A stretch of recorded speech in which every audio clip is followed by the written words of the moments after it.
August 18th, 2017, Friday of the 19th week in Ordinary Time. A reading from the book of Joshua. Joshua gathered together all the tribes of Israel at Shechem, summoning their elders, their leaders, their judges, and their officers. When they stood in ranks before God, Joshua addressed all the people. Thus says the Lord, the God of Israel, in times past your fathers down to Terah, father of Abraham and Nahor, dwelt beyond the river and served other gods. But I brought your father Abraham from the region beyond the river and led him through the entire land of Canaan. I made his descendants numerous and gave him Isaac. To Isaac I gave Jacob and Esau.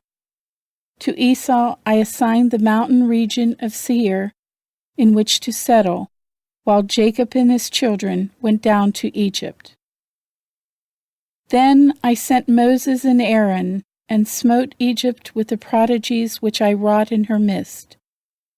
Afterward I led you out of Egypt, and when you reached the sea, the Egyptians pursued your fathers to the Red Sea with chariots and horsemen. Because they cried out to the Lord, he put darkness between your people and the Egyptians, upon whom he brought the sea, so that it engulfed them. After you witnessed what I did to Egypt, and dwelt a long time in the desert, I brought you into the land of the Amorites, who lived east of the Jordan. They fought against you, but I delivered them into your power. You took possession of their land, and I destroyed them, the two kings of the Amorites, before you. Then Balak, son of Zippor, king of Moab, prepared to war against Israel. He summoned Balaam, son of Beor, to curse you, but I would not listen to Balaam.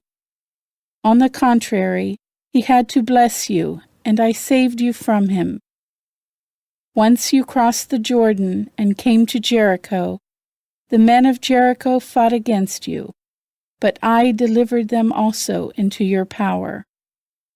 And I sent the hornets ahead of you that drove them, the Amorites, Perizzites, Canaanites, Hittites, Girgashites, Hivites, and Jebusites, out of your way. It was not your sword or your bow. I gave you a land that you had not tilled, and cities that you had not built to dwell in. You have eaten of vineyards and olive grove which you did not plant. The word of the Lord. The responsorial psalm. The response is, His mercy endures forever. Give thanks to the Lord, for He is good, for His mercy endures forever. Give thanks to the God of gods, for His mercy endures forever.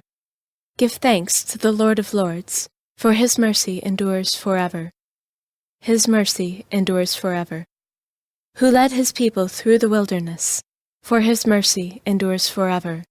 Who smote great kings, for His mercy endures forever.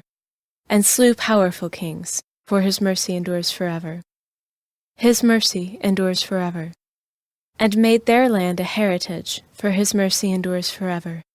The heritage of Israel His servant, for His mercy endures forever. And freed us from our foes, for His mercy endures forever. His mercy endures forever.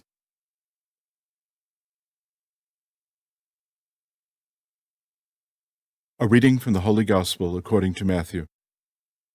Some Pharisees approached Jesus and tested him, saying, "Is it lawful for a man to divorce his wife for any cause whatever?" He said in reply, "Have you not read that from the beginning the Creator made them male and female, and said, 'For this reason a man shall leave his father and mother, and be joined to his wife, and the two shall become one flesh.' So they are no longer two, but one flesh. Therefore, what God has joined together, man must not separate." They said to him, "Then why did Moses command that the man give the woman a bill of divorce and dismiss her?" He said to them, Because of the hardness of your hearts, Moses allowed you to divorce your wives. But from the beginning it was not so. I say to you, whoever divorces his wife, unless the marriage is unlawful, and marries another, commits adultery. His disciples said to him, If that is the case of a man with his wife, it is better not to marry.